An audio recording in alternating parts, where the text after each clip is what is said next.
Hi, Bing, welcome. Thank you. Last week, China announced a Shanghai-Hong Kong Stock Connect program that will allow domestic Chinese investors to access Hong Kong-listed stocks and also for Hong Kong investors and global investors to access some of China's domestic shares. How do you think this will impact hedge funds that's investing in the Greater China region?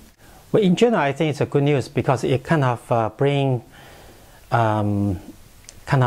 balancing act among those two markets. We are going to see among the larger cap, the valuation gap among those two markets are going to be decreased by liquidity.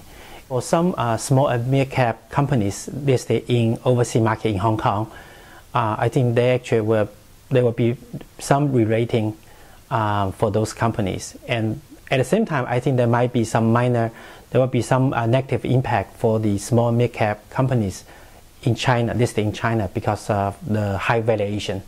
Now let's look at the broader market. The Shanghai Composite is trading at 7.6 times 12 months projected earnings compared with last 5 years average of 12.1. Do you think the market is cheap right now? In general, right now, as you know, the Chinese internal macro picture is weak. So under this kind of environment, yes, the overall market is undervalued. The major structural issues, as I mentioned, in the Chinese financial sector will be sooner or later, those structural issues have to be addressed. And that process will be, I think, a good catalyst for the stock to be re-rated. So what are some good short opportunities that you see in Chinese stocks? Based on my work experience and my observation, I think there's still widespread accounting abuse among listed companies, even some large ones. I think there's no strong forces right now in Asia in general, as a hedge fund as a whole, to go against those companies. In the US, for example, you have hedge fund like Pershing Square or Greenlight Capital. They're pretty aggressive in identifying issues and also go against those, make them public. But in Asia, due to cultural issue, due to the regulatory framework, hedge fund here has been kind of very polite. They actually has not been aggressive in pursuing those opportunities. So that's important. You think there are still major Chinese companies that has accounting issues that hasn't been discovered? There are multiple angles in terms of accounting issues. First of all, for example, revenue recognition. We're seeing some companies who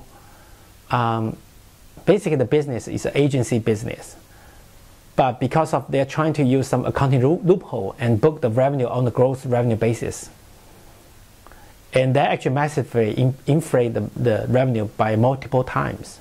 We are also seeing actually there's another common practice in Asia, especially in Hong Kong market, is they did unfair related party transactions, such as acquisition. They're paying inflated amount to acquire some small business, and which is damaging to minority shareholding. And we're seeing also there's no segregation of duties, for example, among the chairman and the CEO. Oftentimes we're seeing the CEO and the chairman are the same person, and this person maybe already commit some violation in terms of maybe like inter-party lending.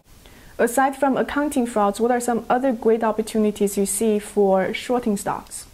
There's a lot of business models right now are turning obsolete, either by mobile internet or by some new entrepreneurs.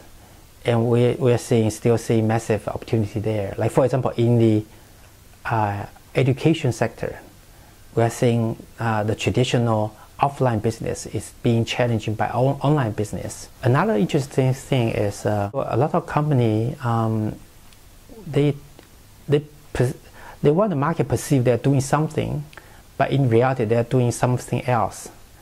And the devil is in the details. So by reading their filings extensively, we were able to identify areas where the company actually shift their focus.